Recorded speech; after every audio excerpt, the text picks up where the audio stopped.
شيشة حسكلي تعنزبن طويلة الغزاي شيشة حسكلي تعنزبن ناتنا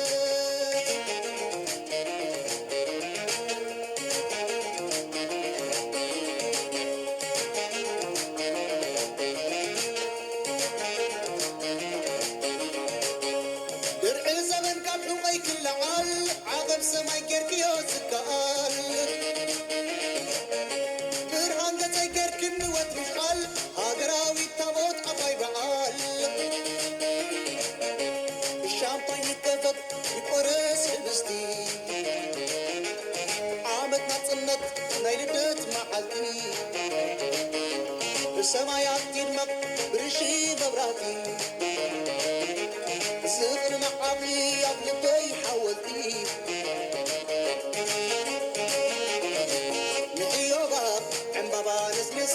مساي تحبسا دكيري مساي تحبسو هيا تنسلسو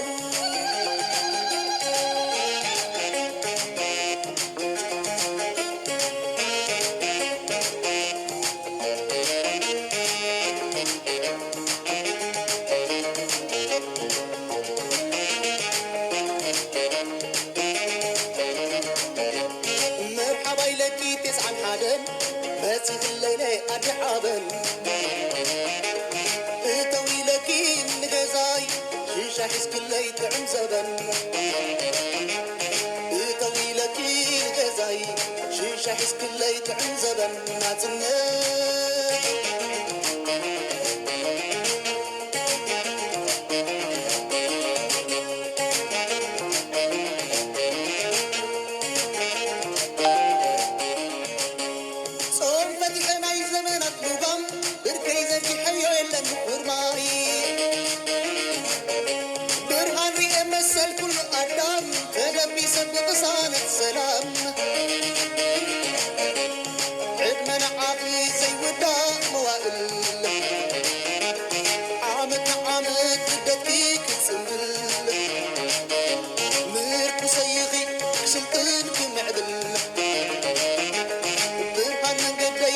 حاسب تستقبل نحيوبا عم بابا نسنسا مساي تحقوسا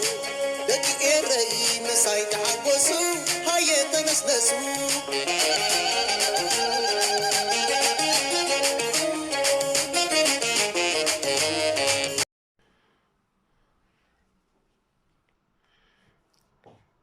ዋናጽነት ኣነን ህዝበይን ብዘይ ሓርነት ምህላውና ኣተሓሳሲቡንስ ነቶም ብሂወት ዘለዉ ኣብ ጎዳጉዲ ተደርብዮም ዘለዉ ወለደይን ኣሕዋተይን ዘኪረስ ብዙሕ ተደፋኒዐ ስለዚ ኢና ከዓ ካብ ናፍቆት ሓርነት ዝተለዓለ ብዙሕ እህህታ ነስምዕ ዘለና ህዝቢ ኤርትራ ንፈጣሪ ክናፈ ወላ እኳ እንታይነት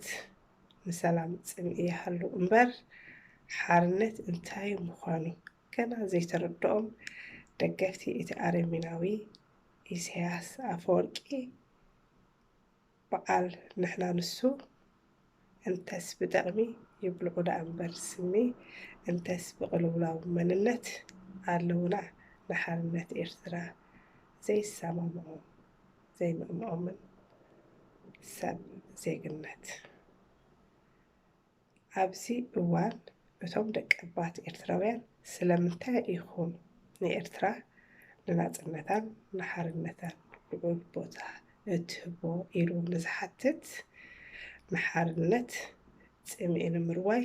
ልዑል መስዋዕቲ ንናጽነት ስለ ዝተኸፈለ ንጹር እዩ እቲ መልሲ እንተኾነ ግና ንናጽነት ከቢድ ዋጋ እኳ እንተተኸፈለ ኣብ ኤርትራ ግን ኣብ መንጎ ናጽነትን ሓርነትን ዓብዪ ጋግ ፈጢሩ ከም ዘሎ ንምሉእ ህዝቢ ዓለም ብሩህ እዩ ስለ ዝኾነ ከዓ ካብ ናጽነት ሓርነት ዝያዳ ከቢድ ዋጋ ንህዝቢ ኤርትራ ዘኽፍሎ ዘሎ ብምኽንያት ሓርነት ብዙሕ ዘይተደለየ መስዋዕቲ ማእሰርቲ ሕሰም መከራ ስደት ከምኡውን ዘይውዳእ መግዛእቲ ተሸሚሙ ዝርከብ ዘሎ ውጥ ኤርትራዊ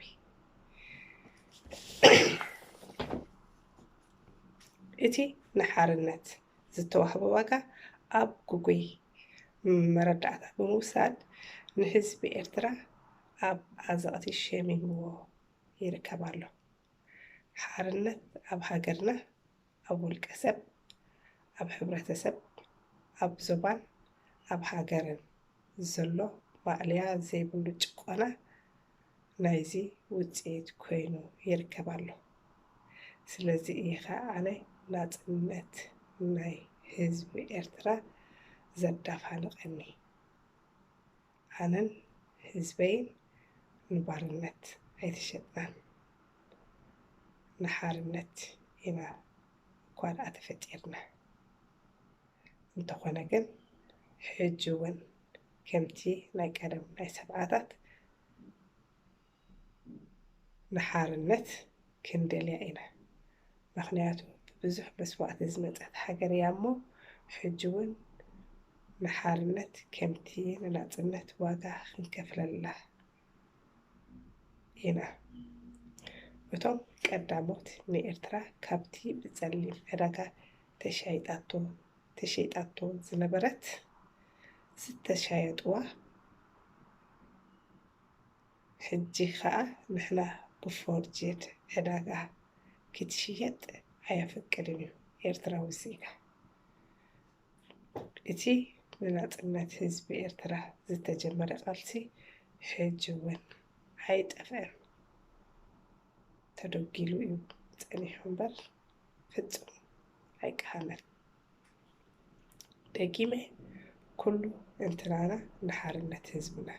ሕጂ እውን ከም ቀደም ከይተሓለልና ክንሰርሕን ክንፅዕርን